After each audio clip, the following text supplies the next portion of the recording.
Hello guys, I am Dr. Amit Ranjan. I am MBBS MD Pathology. Currently I am working as a tutor in PJMC Dumka, Jharkhand. Today we will be dealing with the lecture immunity. We will look about its definition, the different types of immunity, innate and adaptive, and its component, how it recognizes the microbes and dead cells. We will look about it. So let's start. हम लोग ये lecture Hindi English दोनों में रखेंगे ताकि समझने में easy हो। सो इम्यूनिटी एक्चुअली में है क्या? ये इम्यूनिटी जो है, जो हम लोग समझते हैं वो है सिर्फ एक डिफेंस सिस्टम हमारे बॉडी का, जो कि पैथोजेंस को मारेगा। क्या ये सही है? क्या इतना ही सफिशिएंट है? Answer is no. Classical definition के हिसाब से ये यही बैठता है कि प्रोटेक्शन फ्रॉम इन्फेक्शियस पैथोजेंस, ये एक डिफेंस मैकेनिज्म है जो कि प्रोटेक्ट करेगा इन्फेक्शियस पैथोजन से। लेकिन ब्रॉडर स्केल पे जब इसको हम देखेंगे इस डेफिनेशन को, तो हमें पता चलेगा कि ये होस्ट रिएक्शंस को भी इंक्लूड करता है, जो काम करता है कैंसर के अगेंस्ट, टिश्यू ट्रांसप्लांट्स के अगेंस्ट और सेल्फ एंटीजेंस के अगेंस्ट। ठीक है, तो नैरो एंड ब्रॉडर टर्म्स फिर से एक बार बताते हैं। नैरो टर्म सिर्फ सोच रहा है कि इन्फेक्शियस पैथोजेंस को मारना है, एक डिफेंस मैकेनिज्म है जो कि सिर्फ इन्फेक्शियस पैथोजेंस को मारेगा। ब्रॉडर टर्म्स में ये सोच सकते हैं कि इम्यूनिटी जो है वो डिफेंस मैकेनिज्म है जो कि एक्ट करेगा कैंसर के अगेंस्ट, टिश्यू ट्रांसप्लांट्स के अगेंस्ट और सेल्फ एंटीजेंस के अगेंस्ट। ठीक है, definition in scope of immunity में हम लोग डिस्कस करते हैं different types of immunity. There are two major types. ठीक है, innate immunity and adaptive immunity. So अगर हम एडेप्टिव इम्यूनिटी के बारे में और इनेट इम्यूनिटी के बारे में एक टेबल बना लें तो ज्यादा अच्छे से समझ पाएंगे हम लोग इस चीज को। ठीक है, so let's go with the table. So I say innate बोलते हैं, ए से एडेप्टिव बोलते हैं। ठीक है, इनेट इम्यूनिटी बाय बर्थ रहेगा। ठीक है, बाय बर्थ, जबकि एडेप्टिव इम्यूनिटी लाइफ में आराम से आएगा, लाइफ स्पैन के साथ आएगा।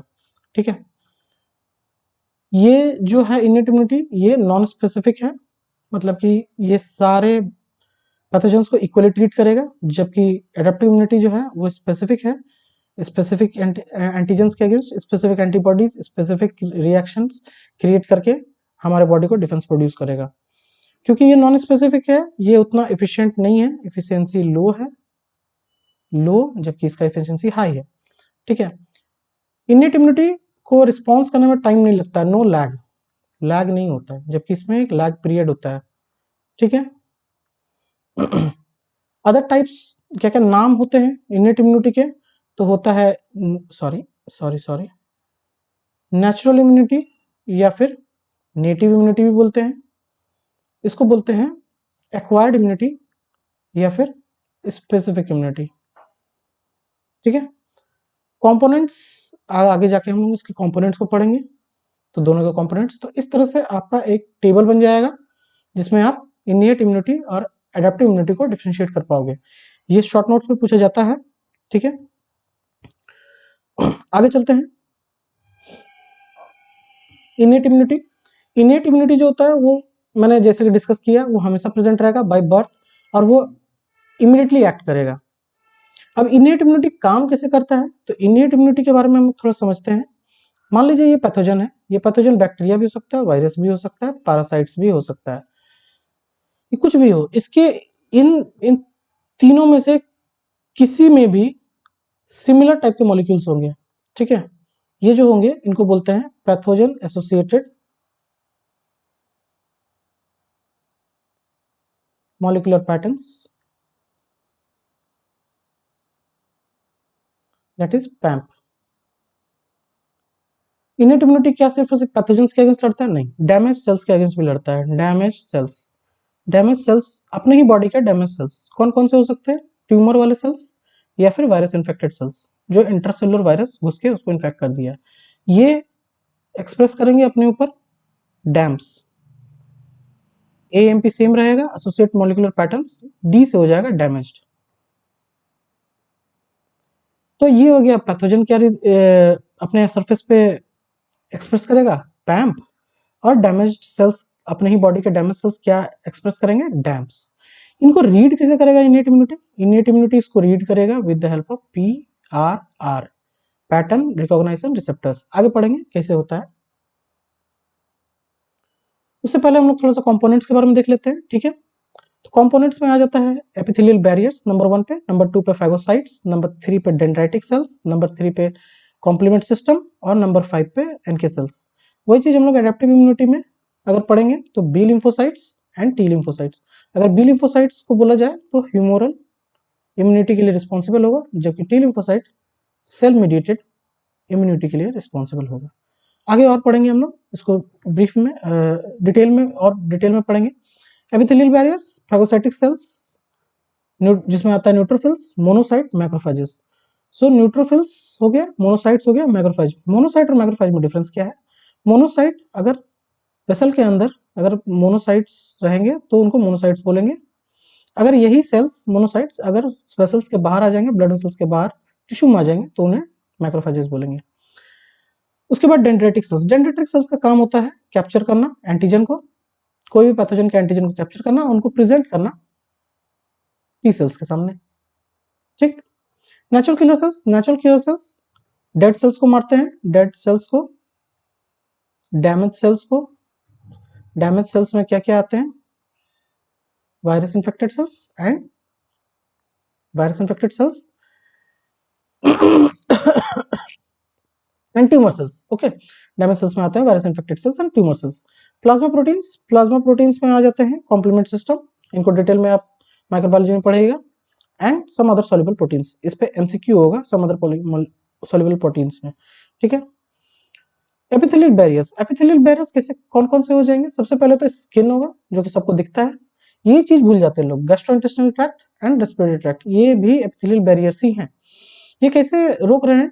क्योंकि एपिथेलियल बैरियर्स इतने टाइटली, एपिथेलियल सेल्स जो है इतने टाइटली पैक्ड है with the help of tight junctions कि इनसे माइक्रोब्स पार नहीं होगा। अगर ये पार भी हो जाता है तो इसके जस्ट नीचे कुछ एंटी माइक्रोबियल प्रोटीन्स होते हैं, एंटी माइक्रोबियल प्रोटीन्स होते हैं जिससे चलते बैक्टीरिया को मार देता है, उससे ही बच जाता है तो उसके नीचे लिम्फोसाइट्स का एक लेयर होता है जो कि उसको मार देगा। तो इस तरह से एपिथेलियल बैरियर जो होता है वो इनेट इम्यूनिटी का रोल प्ले करता है, पैथोजन को रोकता है। दूसरा आ जाता है phagocytic cells. Phagocytic cells phagocytes करेंगे, लेकिन है क्या क्या है इसमें फैगोसाइटिक सेल्स में? न्यूट्रोफिल्स। न्यूट्रोफिल्स जो होते हैं रैपिड रिस्पॉन्डर्स है, रैपिड रिस्पॉन्डर्स। सबसे पहला जो सेल पहुंचेगा किसी भी इन्फेक्शन साइट में वो न्यूट्रोफिल होगा। तो ये एक आपका एमसीक्यू क्वेश्चन हो गया, एमसीक्यू क्वेश्चन जो कि टर्मिनल्स में दिया जाता है, नीट पीजी में भी दिया जा सकता है। न्यूट्रोफिल्स फर्स्ट रिस्पॉन्डर्स है, न्यूट्रोफिल्स रैपिड रिस्पॉन्डर्स है। ठीक है। मोनोसाइट्स और मैक्रोफेजेस का डिफरेंस मैंने बता दिया। ब्लड वेसल्स के अंदर है तो मोनोसाइट्स, अगर ब्लड वेसल से बाहर निकल के टिश्यू में आ गए हैं तो टिश्यू मैक्रोफेजेस।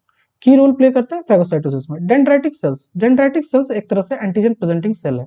डेंड्राइटिक सेल्स को डेंड्राइटिक इसलिए बोला जा रहा है क्योंकि उनके डेंड्राइट्स होंगे। ठीक है, डेंड्राइट्स होंगे, और डेंड्राइट्स अगर कोई एंटीजन को पकड़ेगा और उसको प्रोसेस करके अपने सरफेस पे दिखाएगा किसी टी सेल्स को, तो इसीलिए उसको एंटीजन प्रेजेंटिंग सेल बोल रहे हैं। यही काम रहता है उसको, इसीलिए क्योंकि एंटीजन को लिया और उसको प्रेजेंट किया टी सेल्स को। तो एंटीजन प्रेजेंटिंग सेल्स बहुत टाइप के होते हैं, उसमें से एक डेंड्राइटिक सेल्स हुआ।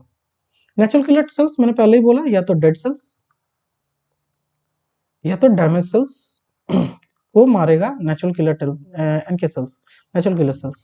तो डैमेज सेल्स में क्या आता है? Virus cells, virus infected cells या फिर ट्यूमर सेल्स। ठीक। Plasma proteins, very important MCQ questions. Complement system, plasma proteins के अंदर जो इनेट इम्यूनिटी का एक कंपोनेंट है, उसमें पहला पॉइंट आ जाता है कॉम्प्लीमेंट सिस्टम, कॉम्प्लीमेंट सिस्टम। और दूसरा पॉइंट आ जाता है other soluble proteins. Other soluble proteins का मतलब में कौन कौन आ जाएगा? Mannose binding lectin, C reactive protein and lung surfactant. Very important question अगर मैं ये दूं कि इनेट इम्यूनिटी का कौन सा पार्ट नहीं है, कौन सा इनेट इम्यूनिटी का कंपोनेंट नहीं है, पहला ऑप्शन में डालूं मैनोज बाइंडिंग लेक्टिन, दूसरा पॉइंट में डालूं सी रिएक्टिव प्रोटीन, तीसरा पॉइंट में डालूं लंग सर्फेक्टेंट, और चौथा पॉइंट डालूं नन। सारे के सारे ही इनेट इम्यूनिटी का पार्ट है, ऐसा मैं लिख दूं। तो बहुत लोग मारेंगे नन, बहुत लोग मारेंगे लंग सर्फेक्टेंट। ठीक है। आंसर इसका तो नहीं, यहाँ पर नन नहीं रहेगा, यहाँ पर टी लिम्फोसाइट्स रहेगा। मान लीजिए अगर मैं डी ऑप्शन में टी लिम्फोसाइट्स दे दूं तो इसका आंसर टी लिम्फोसाइट आएगा, लेकिन लोग मारेंगे लंग सर्फेक्टेंट को, क्योंकि लोगों को लगेगा कि लंग सर्फेक्टेंट कब से इम्यूनिटी का पार्ट हो गया। लंग सर्फेक्टेंट इम्यूनिटी का पार्ट है, प्लाज्मा प्रोटीन्स जो इनेट इम्यूनिटी का कंपोनेंट है, लंग सर्फेक्टेंट उसका एक पार्ट है, लंग सर्फेक्टेंट इनेट इम्यूनिटी का पार्ट होता है, तो इसीलिए वो इम्यूनिटी में रोल प्ले करता है और इसीलिए आंसर लंग सर्फेक्टेंट होगा। सॉरी सॉरी सॉरी, क्वेश्चन ही मैं गड़बड़ कर रहा हूँ। एक्चुअली में क्वेश्चन ये होना चाहिए, क्वेश्चन ये होना चाहिए इनेट इम्यूनिटी का पार्ट कौन है, इनेट इम्यूनिटी का पार्ट कौन है, इनेट इम्यूनिटी का पार्ट कौन है, इनेट इम्यूनिटी का पार्ट में क्या लंग सर्फेक्टेंट है, क्या मैनोज बाइंडिंग लेक्टिन है, क्या सी रिएक्टिव प्रोटीन है, या फिर टी लिम्फोसाइट है। तो इनेट इम्यूनिटी का पार्ट कौन सा नहीं है, तो टी लिम्फोसाइट आंसर होना चाहिए। लोग मारेंगे लंग सर्फेक्टेंट क्योंकि उन्हें याद नहीं होगा कि प्लाज्मा प्रोटीन्स में लंग सर्फेक्टेंट आता है, और लंग सर्फेक्टेंट भी एक इनेट इम्यूनिटी का पार्ट हो गया। So answer will be T lymphocytes. थोड़ा सा मैं यहाँ पे गलत क्वेश्चन को रिप्रेजेंट किया, sorry for that. Pattern recognition receptor, pattern recognition receptor, तो मैंने बोला था कि पैम्प और डैम्प होता है। पैम्प जो होता है पैथोजन से एसोसिएटेड होता है, पैथोजन एसोसिएटेड मॉलिक्यूलर पैटर्न जो कि पैथोजन पे होगा, चाहे वो बैक्टीरिया हो, वायरस हो, पैरासाइट्स हो। जबकि डैम्प जो हो डैमेज सेल्स पे होगा, डैमेज सेल्स पे होगा, या तो ट्यूमर सेल्स हो सकते हैं या फिर वायरस इन्फेक्टेड सेल्स होता है। लेकिन इसको इनेट इम्यूनिटी रीड कैसे करता है, उसको रीड करने के लिए पैटर्न रिकॉग्निशन रिसेप्टर्स होते हैं। पैटर्न रिकॉग्निशन रिसेप्टर PRR होते हैं। PRR जो होते हैं वो दो टाइप के मेनली होते हैं, toll like receptor and nod like receptor. अगर टोल लाइक रिसेप्टर में देखूं तो सबसे पहला चीज यहाँ पे देखो, टोल लाइक रिसेप्टर जो होता है ये हो गया। टोल लाइक रिसेप्टर कहाँ कहाँ है, ये है प्लाज्मा मेम्ब्रेन में इम्बेडेड है और इंडोसोमल वेसिकल पे इम्बेडेड है, ठीक है। तो टोल लाइक रिसेप्टर में सबसे पहला पॉइंट आप लिखोगे कि ये प्लाज्मा मेम्ब्रेन में पाया जाता है या फिर ये इंडोसोमल वेसिकल पे पाया जाता है। ये आगे क्या करेगा, एनएफ कपा बीटा या फिर इंटरफेरॉन रिलीजिंग फैक्टर, जो कि यहाँ पे लिखिए आप लिखा हुआ एनएफ कपा बीटा या फिर इंटरफेरॉन रिलीजिंग फैक्टर का ट्रांसक्रिप्शन करवा के, एक्टिवेट करवा के अल्टीमेटली साइटोकिन प्रोडक्शन करवाएगा। इस तरह से इनेट इम्यूनिटी को एक्टिवेट किया जाता है। Node like receptors, node like receptor जो होते हैं, नोड लाइक रिसेप्टर साइटोसोलिक होता है। देखो ये साइटोसोलिक है, ये सेल मेम्ब्रेन हुआ, ये साइटोप्लाज्म हुआ, साइटोप्लाज्म के अंदर होता है node like receptor. Node like receptor actually deal करता है with the help of inflammasome and interleukin 1, इन्फ्लेमोसोम या फिर इंटरल्यूकिन 1 के हेल्प से इन्फ्लेमेशन करवाता है। नॉट लाइक रिसेप्टर साइटोसोलिक होता है। अदर रिसेप्टर्स में आ जाता है C type lectin receptor, C type lectin receptor CLRs, जो कि डिटेक्ट करता है फंगल एंटीजेंस को। और लास्ट होता है आपका रिग लाइक रिसेप्टर्स, जो कि RLRs बोलते हैं, वो वायरल न्यूक्लिक एसिड को डिटेक्ट करता है, जो कि अल्टीमेटली एंटीवायरल साइटोकिन्स प्रोड्यूस करता है। ये जो रिग लाइक रिसेप्टर है स्टिंग पाथवे के थ्रू हेल्प वर्क करता है, स्टिंग पाथवे। सो अगर मैं एक कंक्लूजन ड्रॉ करूं, यहाँ पे देखो आपको यहाँ पे रिग लाइक रिसेप्टर दिख रहा है, वायरल डीएनए को रीड कर रहा है, ठीक है। और यहाँ पे सी टाइप लेक्टिन रिसेप्टर्स है, ठीक है। सी टाइप लेक्टिन रिसेप्टर भी प्लाज्मा मेम्ब्रेन पे ही है, ठीक है, प्लाज्मा मेम्ब्रेन पे ही है, जो कि माइक्रो पॉलीसेकेराइड को रीड कर रहा है, ठीक है। अगर मैं इसको एक जिस्ट बनाऊं, एक समरी बनाऊं, समरी, तो इसमें कैसे हुआ।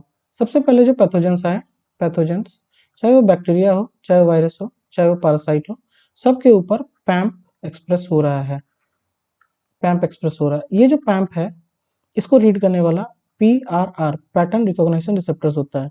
अगर ये टोल लाइक रिसेप्टर हुआ तो ये NF कप्पा बीटा या फिर इंटरफेरॉन रिलीजिंग फैक्टर के थ्रू साइटोकिन्स प्रोड्यूस करेगा और साइटोकिन्स पैरासाइट्स को मार देगा। अगर ये PRR नॉट लाइक रिसेप्टर है, ये टोल लाइक रिसेप्टर कहाँ पे है, प्लाज्मा मेम्ब्रेन में या फिर इंडोसोमल वेसिकल में। ये अगर नॉट लाइक रिसेप्टर, ये साइटोसोलिक है, अगर ये एक्ट करता है इस पैम्प के अगेंस्ट, तो ये क्या करेगा, ये करेगा इंटरल्यूकिन 1 या फिर इन्फ्लेमोसोम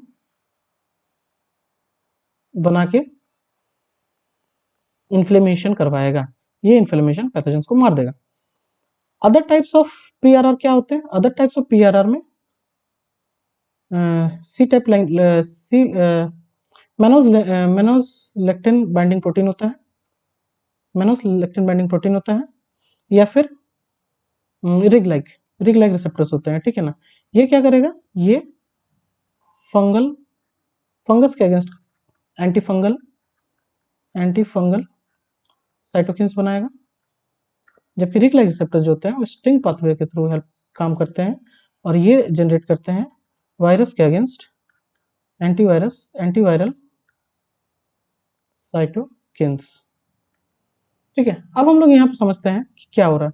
पैथोजेनिक बैक्टीरिया जो है, ये पैथोजेनिक बैक्टीरिया एक्स्ट्रासेलुलर प्रेजेंट है, ठीक है। ये अगर सेल के अंदर आया तो इसको सबसे पहले पकड़ेगा toll like receptors, toll like receptors को पकड़ लिया इसको, लेकिन अब ये करेगा क्या, अब इसको एक्चुअली में करवाना क्या है, इसको यहाँ पे पैथोजन एक नहीं है, यहाँ पे पैथोजन भरे पड़े हैं, उधर भी पैथोजन भरे पड़े हैं, इधर भी पैथोजन भरे पड़े हैं, सब तरफ पैथोजन ही पैथोजन है। अब इसको क्या करना है, एक्यूट इन्फ्लेमेशन प्रोड्यूस करवा देना है ताकि ये मर जाए, इन्फ्लेमेशन के थ्रू ये बैक्टीरिया मर जाए, ठीक है ना।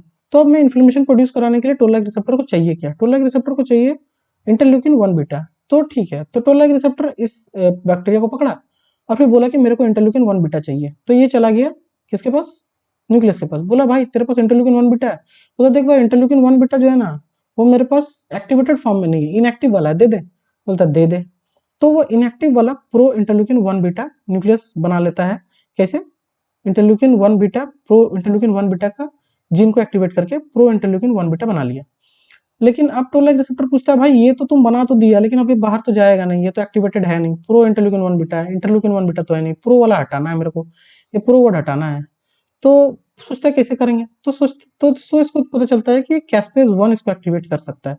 तो बोलता है यार कैस्पेज 1 को कैसे एक्टिवेट करें, तो ऐसे ही घूमता रहता है। तब उसको एक दिन मिल जाता है एडेप्टर प्रोटीन, एडेप्टर प्रोटीन को पूछता है भाई हम बड़ा टेंशन में है, बाहर में इन्फेक्शन हो रहा है, हमको एक्यूट इन्फ्लेमेशन करवाना है, इंटरल्यूकिन 1 बीटा जनरेट करना था, हम न्यूक्लियस के through pro interleukin 1 beta generate करवा दिए जो कि इनएक्टिव है, लेकिन इसको एक्टिव कैसे करें। तो एडेप्टर बोलता है भाई अरे बहुत ईजी है, चले काम करते हैं, कैस्पेज 1 जो इनएक्टिव है उसको बोलते हैं एक्टिव हो जा। तो बोलता है चल, तो बोलता है कि अरे कैस्पेज 1 तो मेरा बहुत अच्छा दोस्त है, इनएक्टिव कैस्पेज 1 तो मेरा बहुत अच्छा दोस्त है। एडेप्टर मॉलिक्यूल बोलता है कि कैस्पेज इनएक्टिव कैस्पेज 1 मेरा बहुत अच्छा दोस्त है, उसको हम बोलेंगे तो हो जाएगा। तो एडेप्टर मॉलिक्यूल म्यूचुअल फ्रेंड की तरह एक्ट करता है, ये टोल लाइक रिसेप्टर के लिए इसके साथ बाइंड कर जाता है, और ये एडेप्टर मॉलिक्यूल बाइंड कर जाता है इनएक्टिव कैस्पेज 1 के साथ, इनएक्टिव कैस्पेज 1 के साथ, ठीक है। देखो यहाँ पे हो गया ये इनएक्टिव कैस्पेज 1, ये हो गया आपका एडेप्टर मॉलिक्यूल, ये एडेप्टर मॉलिक्यूल, और ये हो गया आपका टोल लाइक रिसेप्टर, ये तीनों मिलकर इन्फ्लेमोसोम बना दिया। अब जैसे ऐसा हुआ तो ये इनएक्टिव कैस्पेज 1 जो था ये एक्टिव कैस्पेज 1 में कन्वर्ट हो गया, क्योंकि ये टोल लाइक रिसेप्टर पहले से जनरेट करवा लिया था प्रो इंटरल्यूकिन 1 बीटा, उसको एक्टिवेट होने के लिए कैस्पेज 1 चाहिए था, अब कैस्पेज 1 भी एक्टिवेट हो गया है। एक्टिवेटेड कैस्पेज 1 ये प्रो इंटरल्यूकिन 1 बीटा को इंटरल्यूकिन 1 बीटा में कन्वर्ट कर देगा। तो अब ये इंटरल्यूकिन 1 बीटा जैसे आएगा एक्यूट इन्फ्लेमेशन हो जाएगा, इस तरह से पैथोजेंस मर जाएगा। So in this way PRR acts, pattern recognition receptor, इस पे एक शॉर्ट नोट कंफर्म है। Natural killer cells, natural killer cells कैसे काम करते हैं, नेचुरल किलर सेल्स करते क्या है ये इंपॉर्टेंट है। नेचुरल किलर सेल्स क्या करते हैं, वो डैमेज सेल्स को मारते हैं। डैमेज सेल्स क्या क्या हो सकते हैं, वायरस इन्फेक्टेड सेल्स या फिर ट्यूमर सेल्स, ठीक है। तो ये पहचानते कैसे हैं और काम कैसे करते हैं इस चीज को देखेंगे, ठीक है। इनके पास क्या क्या रिसेप्टर्स होता है, इनके पास रिसेप्टर होता है CD16 एंड इनहिबिटर रिसेप्टर्स, ठीक है। इनहिबिटर रिसेप्टर्स जो होते हैं वो क्या करते हैं, वो रिकॉग्नाइज करते हैं क्लास 1 MHC प्रोटीन को, क्लास 1 MHC मॉलिक्यूल्स को डिटेक्ट करते हैं, ठीक है। और फिर जवाब में वो साइटोकिन्स प्रोड्यूस करते हैं इंटरफेरोन गामा, जिसके चलते मैक्रोफेज एक्टिवेट होता है और वो सेल मर जाता है। हम लोग इसको अच्छे से ड्राइंग करके समझेंगे। इस नेचुरल किलर सेल्स का अगर एक्टिविटी लगा रहा है तो सब सेल को मारने लगेगा, इसको रेगुलेट करना पड़ेगा, कभी शांत करवाना पड़ेगा, कभी एक्टिवेट करना पड़ेगा। इसके लिए अलग अलग इंटरल्यूकिन्स काम आते हैं, जैसे कि इंटरल्यूकिन 2, इंटरल्यूकिन 15 एंड इंटरल्यूकिन 22। अब हम लोग बात करते हैं कि नेचुरल किलर सेल्स काम कैसे कर रहा है। नेचुरल किलर सेल्स जो होता है, नेचुरल किलर सेल्स हो गया, मान लो ये एनके सेल्स हो गया, तो मान लो मेरे पास इस तरह से सेल्स हैं, ठीक है ना, इस तरह से सेल्स हैं, ये वाला वायरस इन्फेक्टेड है, जबकि ये नॉर्मल है, ये नॉर्मल है, ये नॉर्मल है, ये नॉर्मल है। अब एक बात गांठ बांध लो कि नॉर्मल सेल्स जो भी होते हैं, जो भी नॉर्मल न्यूक्लिएटेड सेल्स होंगे हमारे बॉडी के, और प्लेटलेट्स, ये एक्सप्रेस करेंगे अपने सरफेस पे MHC1 मॉलिक्यूल। यही चीज बताता है कि यही चीज प्रमाण है, यही हर नॉर्मल सेल्स का और प्लेटलेट्स का आधार कार्ड है कि हम इस अमित नाम के बॉडी के बाशिंदे हैं, हम यहाँ के आदमी हैं, हम यहाँ के सेल्स हैं, ये इनका आधार कार्ड हो गया। तो अब मान लो कि नॉर्मल सेल्स पे एक आधार कार्ड लगा हुआ MHC1, आधार कार्ड MHC1, आधार कार्ड MHC1, MHC1। तो क्या होता है, इनके सेल्स के पास दो चीजें होती हैं, एक तो होता है इनहिबिटर रिसेप्टर, इनहिबिटर रिसेप्टर, और दूसरा होता है एक्टिवेटिंग रिसेप्टर। ये इनहिबिटरी रिसेप्टर जब भी किसी सेल के थ्रू गुजरेगा ना, तो ये MHC1 को रीड करेगा, MHC1 को रीड करेगा, MHC1 को रीड करेगा, MHC1 को रीड करेगा। MHC1 रीड अगर हो जाता है तो NK सेल समझ जाएगा कि सेल नॉर्मल है। सेल अगर नॉर्मल है तो उस पर अटैक नहीं करेगा। लेकिन जब वायरस वाले सेल होते हैं ना, इसके पास MHC1 मॉलिक्यूल होता ही नहीं है, इसका खत्म हो गया, इसके सेल सरफेस पे नहीं है MHC1, ठीक है। उल्टा ये वायरस के जो पेप्टाइड्स हैं वही बाहर सेल सरफेस पे आके, ठीक है, लाइगेंड्स बनाते हैं। ये लाइगेंड किस चीज के लाइगेंड? एक्टिवेटिंग रिसेप्टर के लाइगेंड बन जाते हैं। एक्टिवेटिंग रिसेप्टर के लाइगेंड अपने सेल सरफेस पे एक्सप्रेस करने लगते हैं ये वायरस इन्फेक्टेड सेल्स। तो एक तो इसको नॉर्मल वाला सिग्नल भी नहीं गया इनके सेल्स को कि भाई इसके पास MHC1 नहीं है, तो नहीं है मतलब कि ये नॉर्मल सेल नहीं है। दूसरा, ये वायरस इन्फेक्टेड जो प्रोटीन्स होते हैं वो उसके सेल सरफेस पे लाइगेंड की तरह एक्सप्रेस हो रहे हैं एबनॉर्मल सेल्स पे, जिसको कि रीड कर ले रहा है एनके सेल का एक्टिवेटिंग रिसेप्टर। इसके चलते एनके सेल को समझ में आता है ये सेल गड़बड़ है, तो फिर वो क्या करेगा, वो इंटरफेरॉन गामा रिलीज करेगा और मैक्रोफेजेस को बुला के उसका डिस्ट्रक्शन करवा देगा। इस डिस्ट्रक्शन में उतार चढ़ाव करने के लिए इंटरल्यूकिन 12, इंटरल्यूकिन 15, इंटरल्यूकिन 12, 2 और 15 का रूल है। Reactions of innate immunity, reaction inflammation के थ्रू करता है with the help of cytokines, complement proteins और भी दूसरे मेडिएटर्स, ठीक है। ल्यूकोसाइट्स भी रिक्रूट होते हैं इसमें। एंटीवायरल डिफेंस के लिए टाइप 1 इंटरफेरॉन्स यूज होता है। Characteristics of innate versus adaptive immunity हमने स्टार्टिंग में डिस्कस कर लिया था, जो कि टेबल बेस्ड डिस्कस किया था, जो कि डिफरेंस था, वही सेम चीज लिखा हुआ है। आप एक चीज समझो कि इनियट इम्यूनिटी को सिर्फ 100 रिसेप्टर जरूरत पड़ते हैं 1000 पैटर्न्स को समझने के लिए, जबकि एडेप्टिव इम्यूनिटी को millions of antigen specific receptors का जरूरत पड़ता है। थैंक यू, आज का क्लास काफी है। नेक्स्ट क्लास में हम लोग एडेप्टिव इम्यूनिटी के साथ डील करेंगे। Thank you.